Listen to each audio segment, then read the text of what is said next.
puso ni Adan ay nag-aapoy, at si Satanas at 10 mula sa kanyang mga kampon ay nag-anyo sa kanilang sarili bilang mga dalaga na walang katulad sa buong mundo sa kagandahan.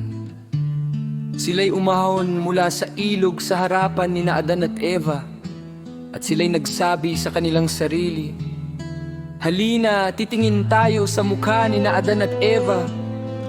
Nakabilang sa mga tao sa ibabaw ng lupa, kaiganda nila at kaiba ng anyo nila kumpara sa ating mga mukha." Saka lumapit sila kina Adan at Eva at binati sila at tumindig na nagtataka sa kanila.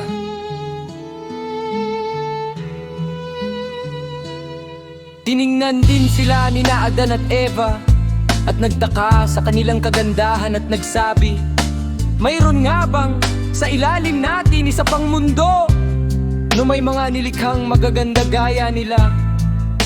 At sinabi ng mga dalagang iyon kina Adan at Eva, "Oh, tunay nga kami ay isang sagana at maraming nilikha." At sinabi ni Adan sa kanila, "Ngunit paano kayo dumadami?" At sinagot nila siya, "Mayroon kaming mga asawang lalaki na nakipag-isang dibdib sa amin at kami ay nagkatainak para sa kanila na lumalaki at sa kanilang pagkakataon ay nag-aasawa at pinakasalan at nagkakainag din at sa gayon kami ay dumarami. At kung hindi ka maniniwala, o Adan, ipakikita namin sa iyo ang aming mga asawa at aming mga anak." Pagkatapos ay sumigaw sila sa kabila ng ilog na para bang tinatawag ang kanilang mga asawa at mga anak na umahon mula sa ilog, mga lalaki at mga bata, at bawat isa ay lumapit sa kanyang asawa kasama ang kanyang mga anak. Ngunit nang makita sila ni Adan at Eva, sila'y tumindig na pipi at nagtaka sa kanila. Pagkatapos ay sinabi nila kina Adan at Eva, "Nakikita ninyo ang aming mga asawa at aming mga anak. Pakasalan mo si Eva gaya ng aming pagpapakasal sa aming mga asawa at magkaroon ka ng mga anak na tulad din namin." Ito ay isang panlilin lang ni Satanas upang dayain si Adan. Inisip din ni Satanas sa kanyang sarili.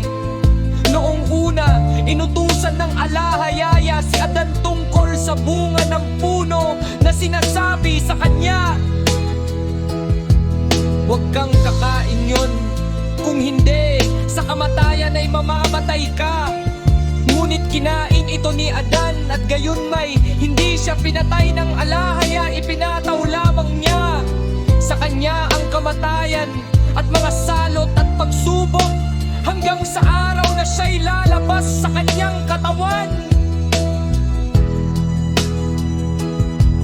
Ngayon nga, kung ililinlang ko siya na gawin ang bagay na ito at pakasalan si Eva ng walang utos ng alahaya, pagkatapos ay papatayin siya ng alahaya.